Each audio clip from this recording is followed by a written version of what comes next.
Muy buenas tardes para todos los amantes de la palabra de Dios. Vamos a empezar con una oración y vamos a pedirle al Señor que nos ayude con su Espíritu Santo en este estudio maravilloso del Génesis que nos asiste cada día a esta hora, agradeciéndole al Señor por la oportunidad que nos da de poder estar en su presencia. Bendito Dios y Padre, te damos gracias, Señor. Padre, por esta oportunidad que tú nos das de estar delante de ti, Padre Celestial. Gracias por tu amor, por tu misericordia, por tu bondad. Gracias porque tú eres bueno y para siempre tu misericordia. Hasta aquí tú nos has ayudado, hasta aquí tú nos has guardado. Te rogamos, Padre, que te dignes, oh Señor, en manifestar tu presencia en medio de nosotros cada vez que aprendemos de tu palabra. Cada vez que nosotros nos acercamos con un corazón sincero para estudiar tu palabra. Solicitamos de ti la ayuda de tu Espíritu y te rogamos tu bendición en Cristo Jesús, nuestro Señor y Salvador. Amén. Muchas gracias al Señor. Gloria a Dios. Muy bien. Hoy vamos a continuar con los pasos a los que vamos, en los que venimos en nuestro estudio del Génesis. Y quedó pendiente ayer algo sobre el segundo día. Así que vamos a ir al capítulo 1 de Génesis y vamos a volver a leer el verso 6, 7 y 8. Gloria sea al Señor. Así dice la palabra del Señor. Luego dijo Dios: haya expansión en medio de las aguas y separe las aguas de las aguas. E hizo Dios la expansión y separó las aguas que estaban debajo de la expansión de las aguas que estaban sobre la expansión, y fue así. Y llamó Dios a la expansión cielos, y fue la tarde y mañana del día segundo. Amén. Entonces vamos a llamar la atención en la palabra en medio. Verso 6. Luego dijo Dios: haya expansión en medio de las aguas. Esta palabra es una palabra muy, pero muy profética. Ya hemos dicho que Génesis no es solo un relato, no es solo una narración del cómo Dios reordenó la tierra después de haber estado desordenada y vacía, sino que los días de la creación son proféticos en sí mismos. O sea, estos textos esconden secretos maravillosos, incluso secretos espirituales tales que podemos lograr, si es que lo pudiéramos entender por el Espíritu Santo, lograr hacer que se moviera el espíritu de la profecía. Ustedes saben que en Apocalipsis, en el capítulo 19, versículo 10, el ángel le habla a Juan y le dice: el testimonio de Jesucristo es el espíritu de la profecía. Entonces, estos versículos en Génesis 1 están dando testimonio de Jesucristo. Y cada acto que se hace en estos textos es un movimiento de ese espíritu profético. Espíritu profético que se revela en las 7 fiestas del Señor que están mencionadas en Levítico capítulo 23, y también es una referencia y están conectados estos 7 días de la creación a los 7 espíritus de Dios mencionados en el libro del profeta Isaías capítulo 11 versículo 2. Bien, entonces la palabra en medio, palabra medio, mitad, viene de tikún. Tú puedes corroborarlo en la interlineal. Ahí está la palabra tikún. ¿Qué significa tikún? Tikún significa mitad o significa en medio. Pero para la mente hebrea, el tikún es, digámoslo así, una ley universal, una ley espiritual universal. Nosotros le llamamos la ley de la equivalencia. La Biblia en el Nuevo Testamento lo llaman la ley de la siembra y la cosecha. El apóstol San Pablo dice: no erréis, Dios no puede ser burlado, todo lo que el hombre sembrare, eso segará. Todo lo que el hombre, es decir, el ser humano en general. Entonces, hay una ley, ellos le llaman la ley de la reparación, la ley de la rectificación.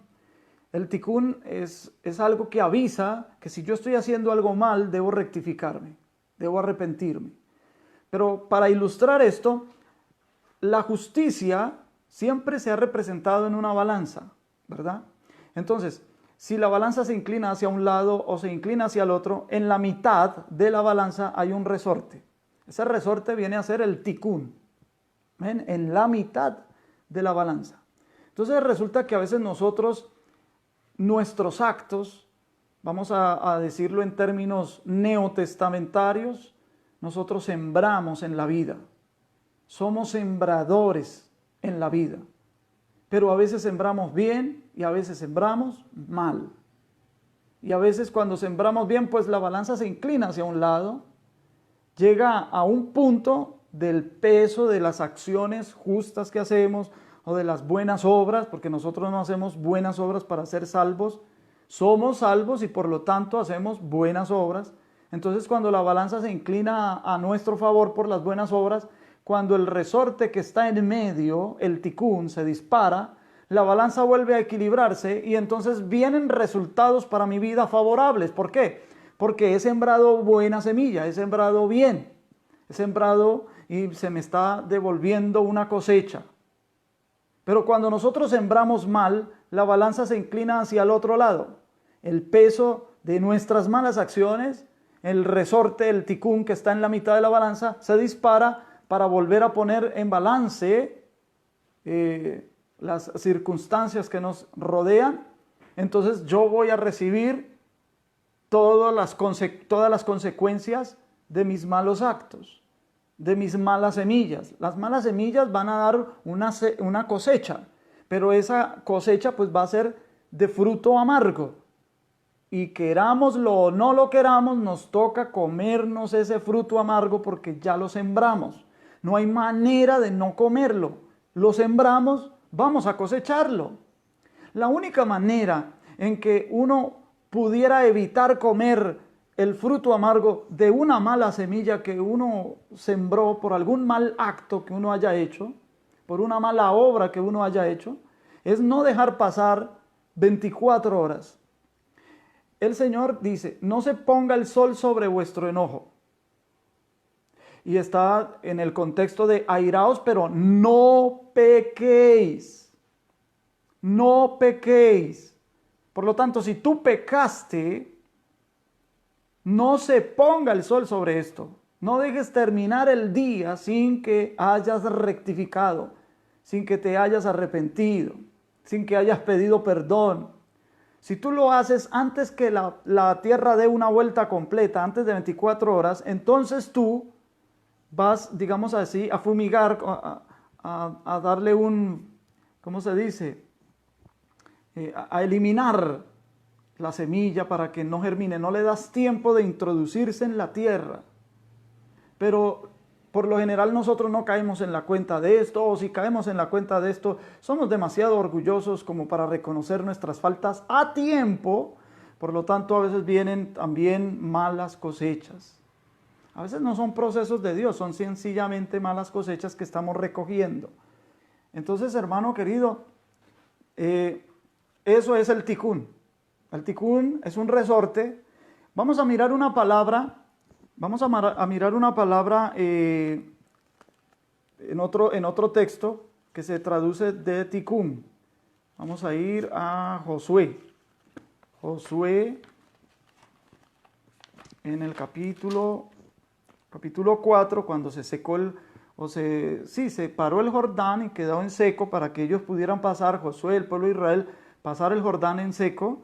Él le ordena a unos representantes de las 12 tribus que cada uno tome una piedra. Vamos a leer capítulo 4, verso 4. Dice: entonces Josué llamó a los 12 hombres a los cuales él había asignado de entre los hijos de Israel, uno de cada tribu, y les dijo: Josué, pasad delante del arca, es decir, no le den la espalda al arca, pasad delante del arca de Jehová, vuestro Dios, a la mitad del Jordán, mitad. Ahí está la palabra tikkun, más exactamente la palabra tok, que es la raíz de tikkun, la mitad. Pero qué bueno, vea, vamos a otro pasaje, me gusta mucho ese pasaje en el segundo libro de los Reyes, en el capítulo 20, segundo libro de los Reyes, capítulo 20, vamos a ir allí, porque todo esto es profético, hermano. Mire lo que pasó con el profeta Isaías, en un caso, cuando el rey Ezequías estaba enfermo. Voy a leer desde el verso 1, 21 del segundo libro de los Reyes. En aquellos días Ezequías cayó enfermo de muerte, y vino a él el profeta Isaías, hijo de Amós, y le dijo: Jehová dice así, ordena tu casa, porque morirás y no vivirás. Entonces él volvió su rostro a la pared y oró a Jehová y dijo: Te ruego, oh Jehová, te ruego que hagas memoria de que he andado delante de ti en verdad y con íntegro corazón, y que he hecho las cosas que te agradan. Y lloró Ezequías con gran lloro. Verso 4, aquí está, atención. Y antes que Isaías saliese hasta la mitad, antes de llegar a la mitad, en otras palabras, mitad, ahí está, tikkun. Tú lo puedes ver en la interlineal, ahí está la palabra original, tikkun, mitad. Hasta la mitad del patio vino la palabra de Jehová a Isaías diciendo: Vuelve y di a Ezequías, príncipe de mi pueblo. Así dice Jehová, el Dios de David tu padre: Yo he oído tu oración y he visto tus lágrimas. He aquí que yo te sano. Al tercer día subirás a la casa de Jehová. Bien. Entonces, sí, esto es interesante que diga que antes que llegara o que saliese a la mitad del patio. Porque si llega a la mitad, llega al tikkun, por así decirlo, ¿verdad? Entonces se dispara el resorte para echar atrás la primer profecía, era difícil. De todas maneras, Ezequías, para estar seguro, le pide una señal, que retroceda a la sombra. Ustedes ya han leído el pasaje, gloria sea al Señor. Bueno, entonces, ¿qué con esto del tikkun, que la mitad, todo esto? Mire, ¿se acuerdan que ayer decíamos que el único día de los 7 días de la creación en donde Dios dice, donde Dios no dice, o donde la Biblia no dice que Dios vio que era bueno? ¿Se acuerdan que ayer hablábamos sobre eso? El por qué no dice que vio Dios que era bueno, ¿sí? Esto de las regiones celestes, esto de el príncipe de la potestad del aire. Ustedes saben, los demonios que pululan la atmósfera y se mueven incluso fuera de esta atmósfera también. ¿Se acuerdan que dijimos eso? Pues bien, Cristo, cuando muere en la cruz, porque estos 3 primeros días son 3 separaciones, ya lo hemos hablado, y esta separación tiene que ver con la muerte física del Señor en la cruz.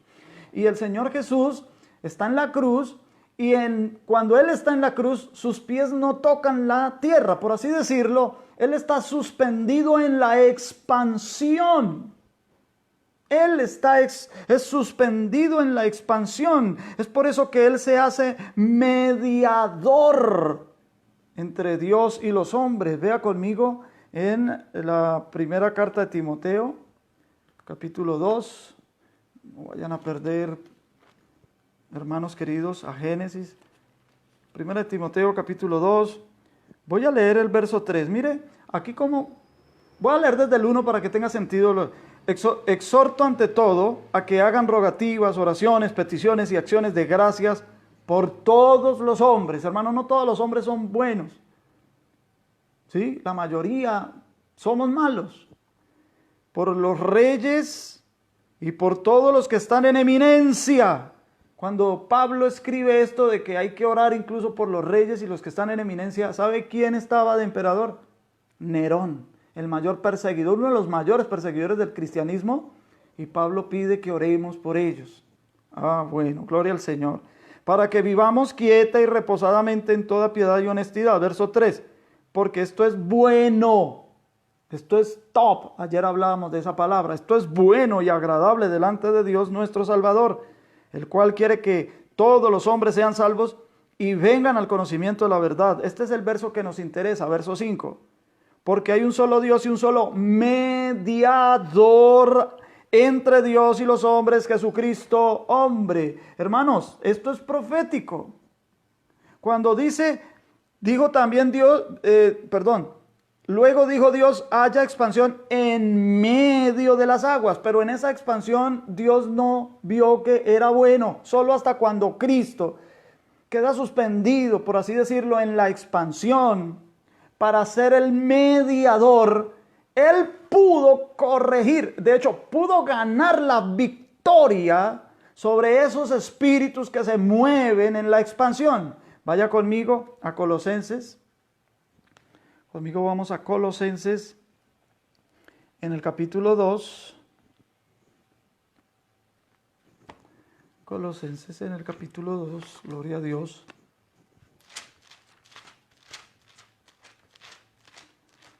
En el versículo 13 al 15. Tome nota, hermano, y usted lo puede ver con más detenimiento luego. Y a vosotros, estando muertos en pecados y en la incircuncisión de vuestra carne, os dio vida juntamente con Él, perdonándoos todos los pecados y anulando el acta de los decretos que había contra nosotros. ¿Cuál era esa acta que era contra nosotros y que nos era contraria? Dice aquí, y que nos era contraria. O sea, además de que era un acta contra nosotros, nos era contraria. ¿Cuál era esa acta? ¿Y cuáles eran esos decretos? Eso está en Deuteronomio 28 a partir del verso 15 hasta finalizar el capítulo, que son todos los decretos de Dios sobre aquellos que no guardan los mandamientos de Dios. Vendrán sobre ti todas estas maldiciones y te alcanzarán. Maldito en el salir, maldito en el entrar, maldito en la ciudad, maldito en el campo. Usted lo puede leer. Esa es la parte más oscura, más tenebrosa de la ley de Dios.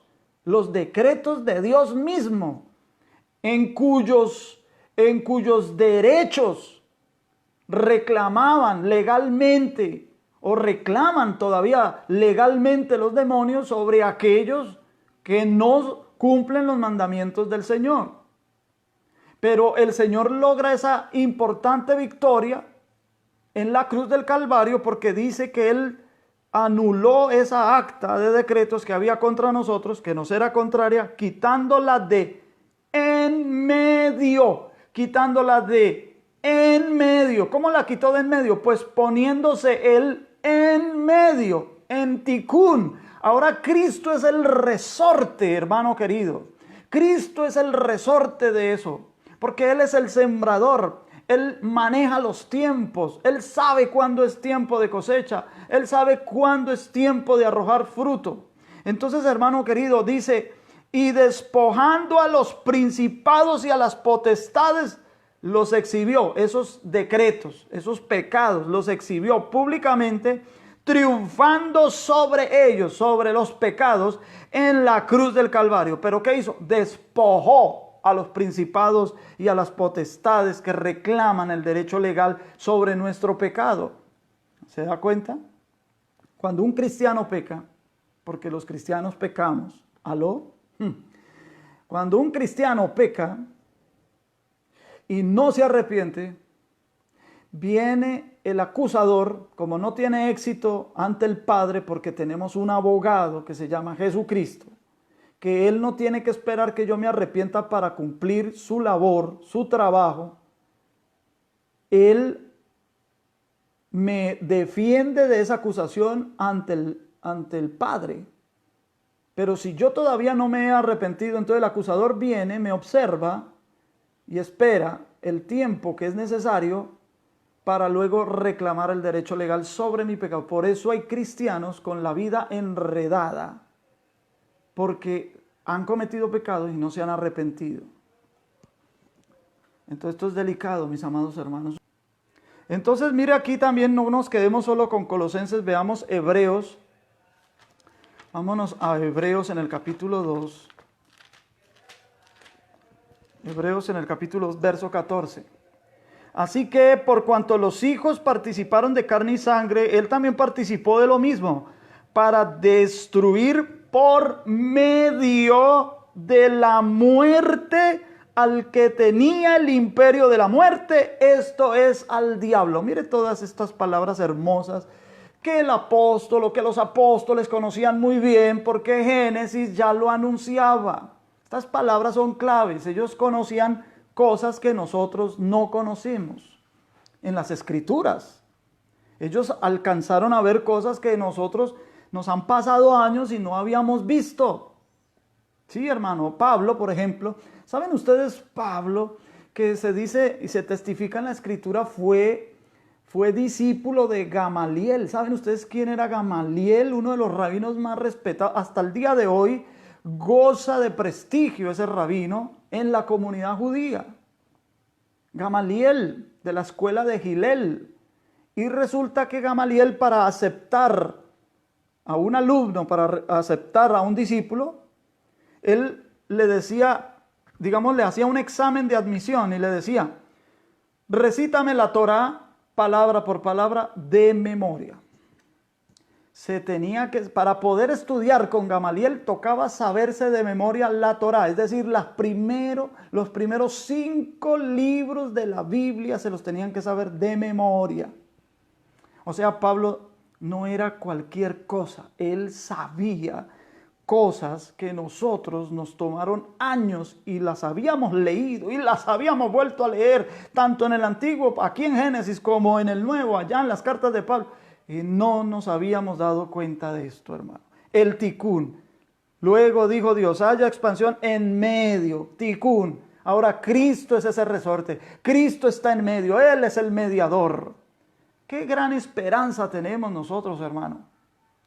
De verdad, qué consuelo tenemos nosotros. ¿Qué tal si no hubiese venido aún el Señor Jesús? ¿Cuál sería nuestra esperanza? Seríamos incapaces de cumplir la ley de Dios. Ahora ha llegado Cristo, se ha puesto en esa posición, es intermediario y ha enviado su Espíritu Santo que nos capacita para poder cumplir la ley del Señor. ¡Qué maravilla! Bendito sea su santo nombre. Bien, verso 7 dice, e hizo Dios la expansión, separó las aguas que estaban debajo de la expansión de las aguas que estaban sobre la expansión, y fue así, y llamó Dios a la expansión cielos. Entonces voy a tomar aquí el pizarroncito para, hermano, discúlpeme, no es mi intención, yo no quiero enredarlo a usted con todo esto del hebreo, pero yo necesito mostrárselo. Entonces, hermano, la palabra agua o aguas se escribe así, estas 3 letras. Aquí dice Majim. Majim, ¿qué significa? Significa, ay, se me olvida que tengo que escribir al revés, porque estoy usando la cámara frontal. Aguas, Majim. Bien, entonces, si yo le agrego una letra, esta letra aquí al comienzo, se queda leyendo Shamayim. Shamayim significa cielos. Entonces, estas 3 letras significan agua, pero con esta significa cielos. Por eso hay aguas arriba y hay aguas abajo. Las aguas de arriba y la expansión entre las aguas de arriba y las aguas de abajo quedaron llamándose cielos. Shamayim. Bien. Si yo separo la shin, la separo de la palabra, queda esto como una preposición. Y esta sería una preposición, la preposición como. Entonces quedaría como aguas. Como aguas. Yo dejé en el muro, dejé ahí unas imágenes para explicar un poquito mejor. Usted lo puede ver, gloria al Señor. Entonces, mire esto. Dice, Shamayi, que es el nombre que el Señor le dio a la expansión, fue la tarde y mañana del día segundo. Si separa uno la shin de la palabra majin, queda como majin, como aguas. Esto nos recuerda Mateo capítulo 10, voy a leer capítulo 10, Mateo capítulo 10, capítulo 6, versículo 10, en la oración del Padre Nuestro, que dice, venga tu reino, hágase tu voluntad como en el cielo, así también en la tierra. ¿Qué significa esto? ¿Y qué es lo que estoy tratando de decir? Estoy tratando de decir que nosotros aquí abajo, las aguas de abajo, debemos reflejar las aguas de arriba. Es decir, para que la voluntad del cielo se manifieste aquí en la tierra, debe haber aquí algo que refleje lo del cielo.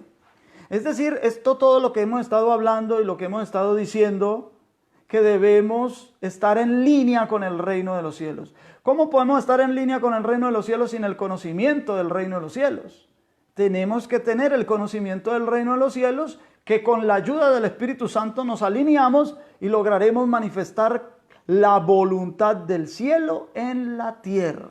Además, en las imágenes que hay allá en el muro que yo se los dejé, ahí está el proceso del pictográfico, la letra Shin. La letra Shin antes se escribía, esta letra, la letra Shin, en el pictográfico era como unos dientecitos de conejo, unos dientes de conejo, que lo que quería indicar era lo que comía, lo que consumía el alimento, ¿sí? Y después pasó a tomar otra forma, para luego lo último terminar de esta forma. Pero en esta forma da una similitud a unas flamas de fuego. ¿Me estoy dando a entender? Ahí ustedes pueden ver las imágenes, que quedan más bonitas las imágenes que quedé ahí en el muro. Entonces cuando Shamajin está hablando de un agua de fuego, por así decirlo, o un fuego líquido. Por eso el Señor Jesucristo estaba hablando a Timoteo que es necesario que nazcas de agua y del Espíritu. Por eso Juan el Bautista estaba anunciando uno que venía detrás de él, el cual él no podía desatar las sandalias, que bautizaría con Espíritu Santo y fuego. Siempre que se menciona al Espíritu Santo, se le menciona como agua, pero al mismo tiempo como fuego, como agua de fuego o un fuego líquido. Es por eso que tú puedes ver allá, y eso lo leímos ayer, pero vamos a volverlo a leer, en Apocalipsis, en el capítulo 15, en el versículo 2, la expansión o el mar de vidrio. Vamos a leer Apocalipsis 15, 2. Vi también como un mar de vidrio, o sea, como si fuera una plataforma de hielo, ¿verdad? Un cristal mezclado con fuego. ¿Se da cuenta? Entonces, esto tiene su tipología en Génesis, en el capítulo 1, en el segundo día de la creación. Gloria al Señor. Bien. ¿Qué más les digo de esto? Pasemos al tercer día. Pasemos al tercer día. Si algo no queda claro, por favor, les ruego a ustedes, hagan las preguntas y los dejen en sus comentarios. Me hicieron un par de preguntas, hermano, y yo quisiera que tomáramos unos 15 minuticos para responder esas dos preguntas entre todos. Entonces yo les voy a dar una señal. Yo les digo, listo, comenten sobre las preguntas.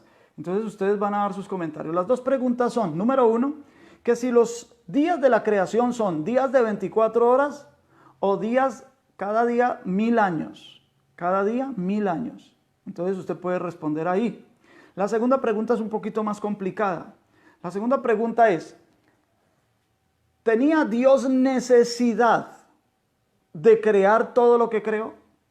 Entonces usted puede responder sí o puede responder no.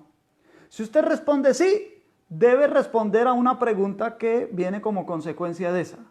Si usted dice sí, Él tenía necesidad de crear las cosas, entonces debe responder a la siguiente pregunta. ¿Acaso Dios no estaba satisfecho en sí mismo? ¿Acaso Dios no estaba completo en sí mismo? Que tuvo una necesidad. ¿Qué es una necesidad? Una carencia. ¿Dios tiene carencia? ¿Dios tiene necesidades? En caso de que usted entonces responda no, Él no tenía necesidad de crear las cosas, tiene que responder a una pregunta que sigue después de esa y es, entonces, ¿para qué creó todo? Entonces esa pregunta es un poco más complicada.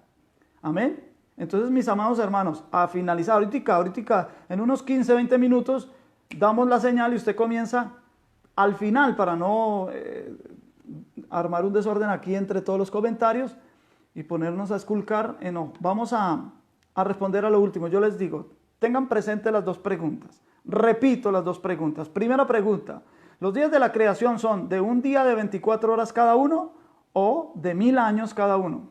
Usted sabe que hay versículos de la Biblia que dice que para el Señor un día es como 1000 años como un día. Conteste sin ningún problema, hermano. Tranquilo, estamos aprendiendo. Todos vamos a aprender. Entre todos vamos a buscarle la solución a esto. La segunda pregunta. ¿Tenía Dios necesidad de crear lo que creó? Si usted responde sí, entonces debe contestar. ¿Dios no estaba entonces completo? ¿Dios acaso tiene necesidades o carencias? En caso de que usted responda no tenía necesidad de crear, entonces debe responder la otra pregunta, que es, entonces, ¿para qué lo creó todo? Asegúrese de contestar todo en un solo mensaje, mi querido hermano. Bien, vamos para el tercer día. Versículo 9 al versículo 13. Dijo también Dios: júntese las aguas que están debajo de los cielos en un lugar, y descúbrase lo seco, y fue así. Y llamó Dios a lo seco tierra, y a la reunión de las aguas llamó mares. Y vio Dios que era bueno. Hermanos, en el segundo día, Dios no vio que era bueno, pero aquí en el tercer día 2 veces dice que vio que era bueno. Aquí está la primera vez. Vio Dios que era bueno. Verso 11.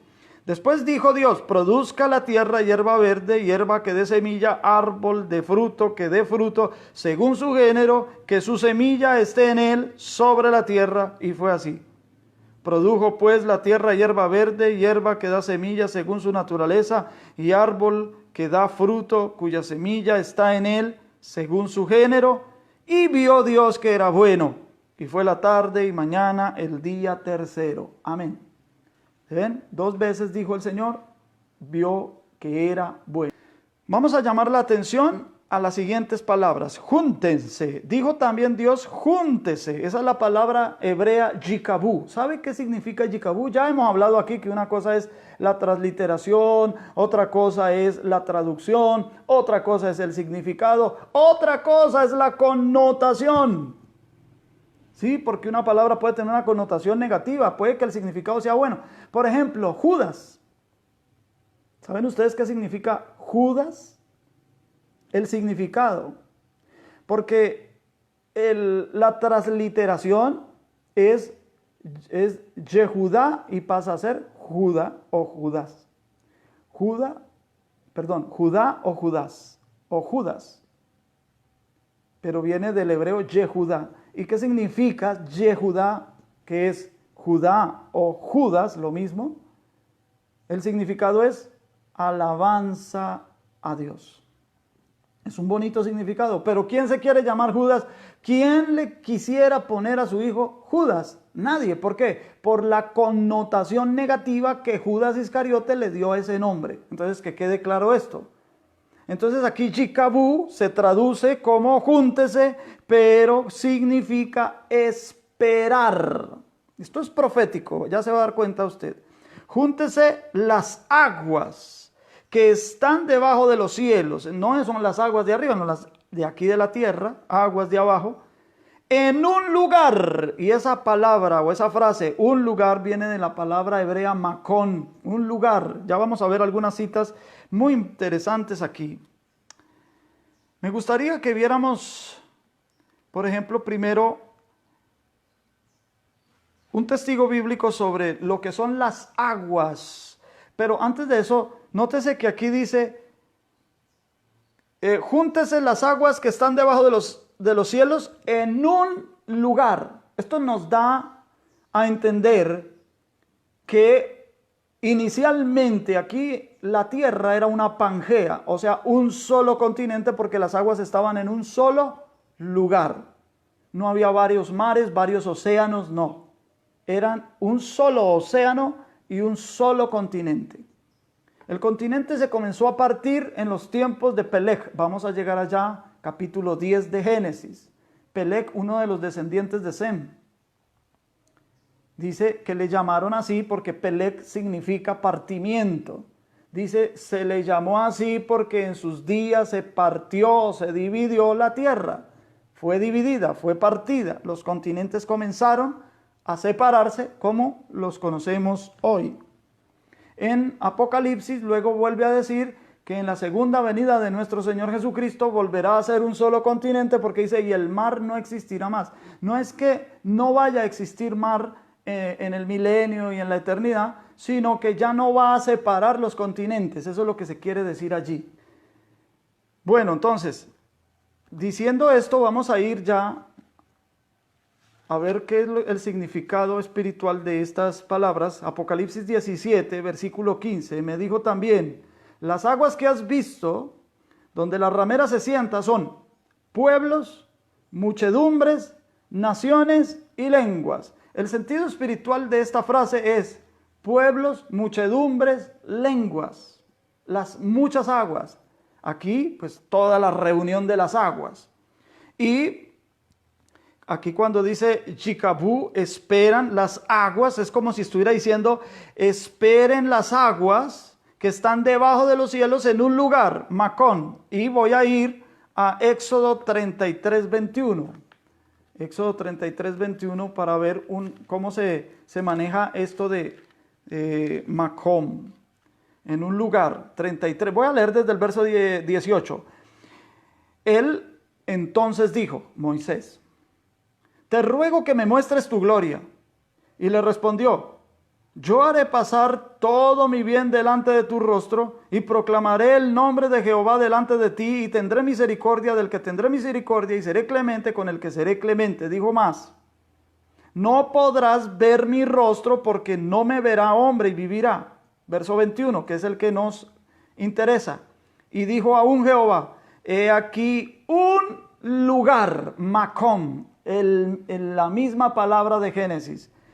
He aquí un lugar junto a mí, oh, gloria a Dios, y tú estarás sobre la peña es Cristo, y cuando pase mi gloria, yo te pondré en una hendidura de la peña, o sea, en la herida, en la llaga de Cristo, y te cubriré con mi mano, que es el Espíritu Santo, hasta que haya pasado. Después apartaré mi mano y verás mis espaldas, mas no se verá mi rostro. Este pasaje es tremendo, no tengo tiempo para meterme ahí, pero aquí está diciendo, he aquí un lugar junto a mí. Entonces, ¿qué es lo que está diciendo? O sea, ¿cuál es el sentido espiritual de este versículo?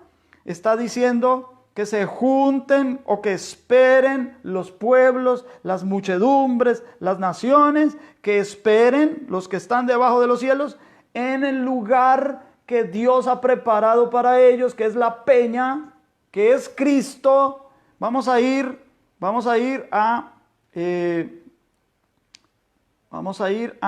Mateo capítulo 12. Mateo capítulo 12, versículo 20, ya le digo. Versículo 21.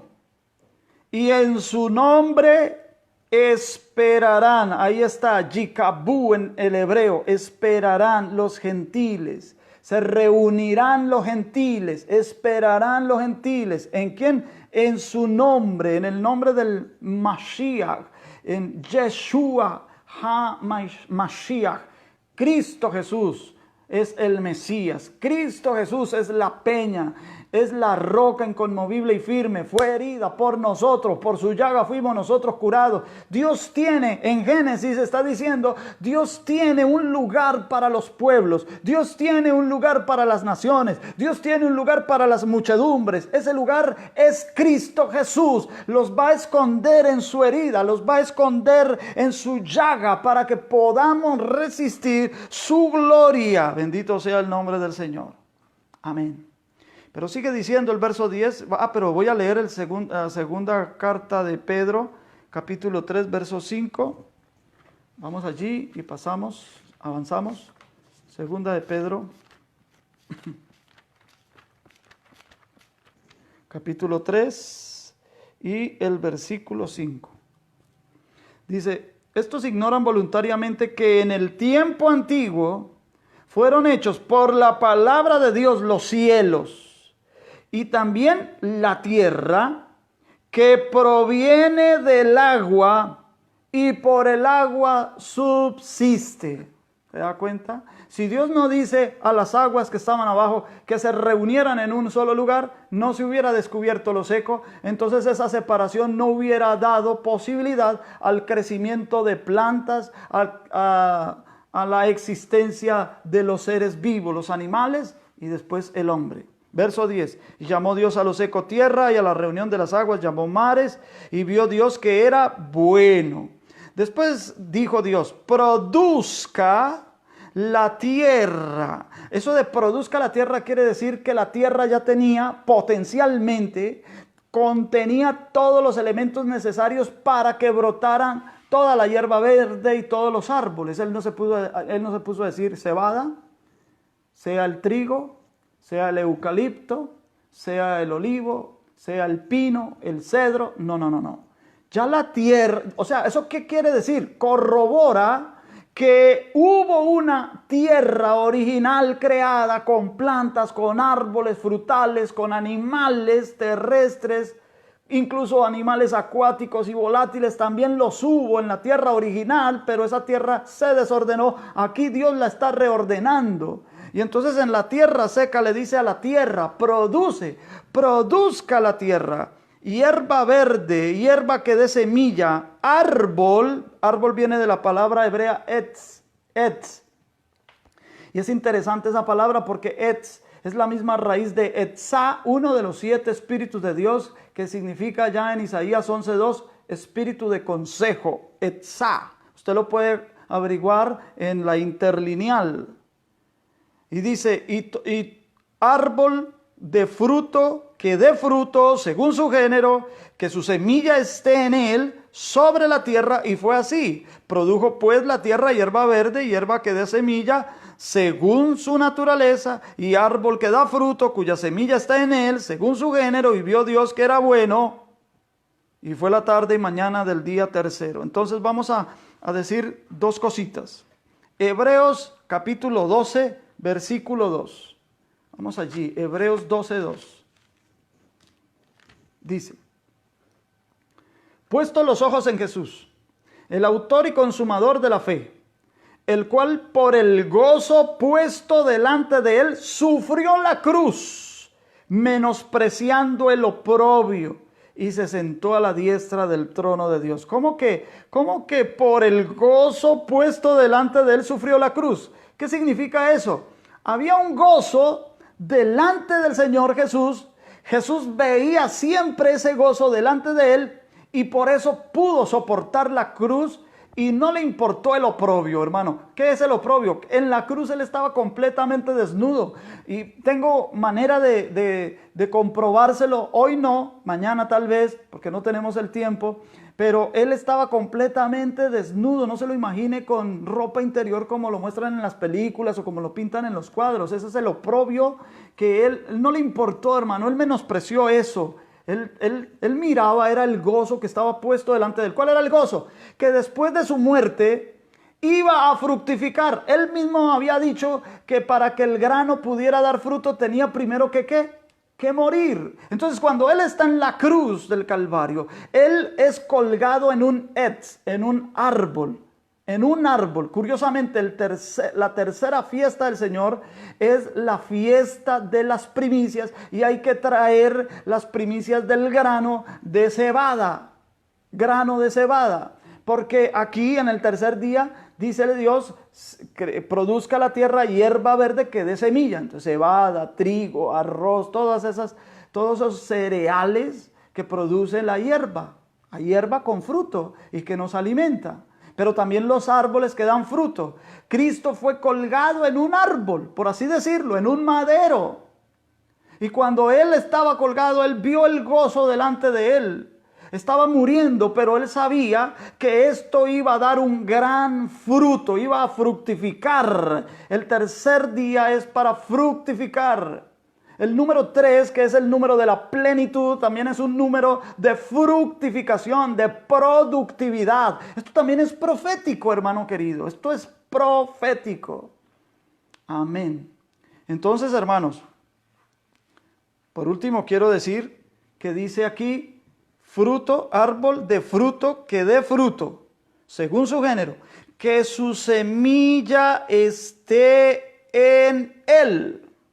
O sea, cuando tú siembras para el reino de Dios, cuando tú siembras para la obra de Dios, cuando tú das tus ofrendas, tus primicias, incluso también tu diezmo, cuando tú estás sembrando, Dios no te pide nada que Él no te haya dado primero, porque la semilla está en el fruto.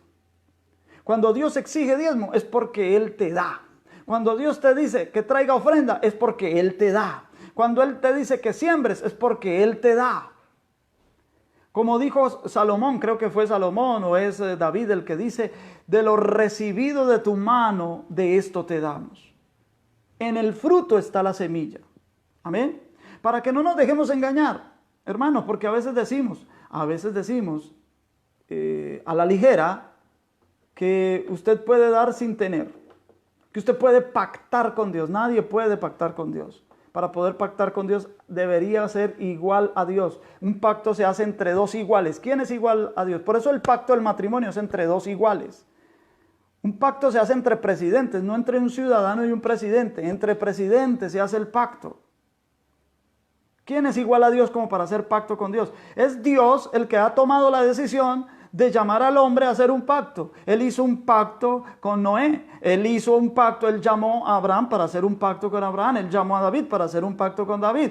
Él llamó a Israel para hacer un pacto con Israel. Y nos ha llamado a nosotros a través de Cristo Jesús, que su pacto es sellado por la sangre de Cristo. Es Dios el que hizo todo para traernos a su pacto. No fue que nosotros lo llamamos a Él para que hagamos un pacto. No es así.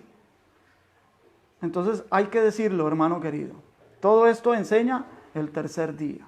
Es tiempo, hermanos, mientras tanto, voy adelantando algo sobre lo de los días, que todos están de acuerdo en que son 24 horas, no pueden ser de 1000. Hay teologías y hay comentaristas que dicen que son días de 1000 años. Vea, Linda Luna también contesta, días de 24 horas. Claro, como nuestro hermano Nelson lo afirma, lo explica, lo dice que porque siempre dice tarde y mañana. Está muy bien, claro que sí. Pero algunas teologías consideran que son de 1000 años, todo para tratar de cuadrar con las eras geológicas de la Tierra. Pero vamos a dar una prueba científica. La prueba científica es que hay una constelación que se llama la constelación de Coma. La constelación de Coma está a unos 6000 años luz de distancia de la Tierra. O sea, ¿qué significa eso? Que la luz que hay allá en esas estrellas que forman la constelación de Coma, la luz de esas estrellas se demora en llegar a la Tierra 6000 años. ¿Me voy a entender? Bueno, pero una distancia doble de esa serían 12.000 años. ¿Por qué? Porque si la Tierra fue creada en 6.000 años y desde Adán hasta aquí más o menos han pasado 6.000 años, serían 12.000 años. ¿Sabe usted a qué distancia está la galaxia más lejana? Mi pastora Patricia dice, yo creo que los días sí son de 24 horas. Amén. Por eso habla de que el séptimo día descansó. Amén. Amén, mi pastora. Gloria al Señor. ¡Qué bendición! Amén. Sofía Cagüeño, 1000 años cada uno, dice, no tenía necesidad, lo hizo por amor, porque Él dio a su Hijo por nosotros. Amén. Bueno, Sofía, estamos explicándolo de los 1000 años.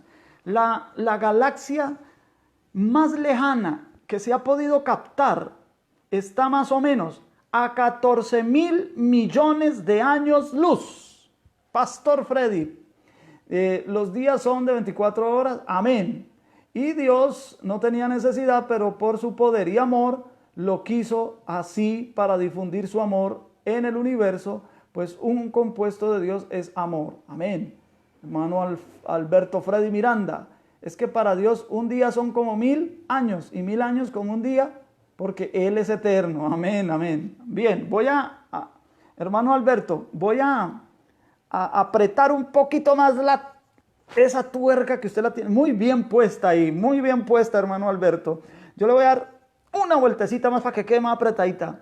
Mire, Dios es eternal. Usted y yo y los ángeles somos eternos, pero Dios es eternal. Amén. Si tú te vas para el diccionario, vas a ver que eternal y eterno es lo mismo, pero en la teología no. En la teología eternal y eterno no es lo mismo. Eterno es alguien, una criatura que va a existir por siempre, pero que tuvo un principio. En cambio, eternal es el ser que va a existir por siempre y que ha existido desde siempre. Amén. Esa vueltecita ahí para todos, hermanos. Ajustemos un poquito la forma en que hablamos para ser más precisos. Amén. Gloria sea al Señor. La pastora Diana también contesta, días de 24 horas y no tenía necesidad de crearnos. Amén. Vean, todos, gloria a Dios, están volando, mis amados. No esperaba menos de ustedes. Gloria sea al Señor. Amén, amén.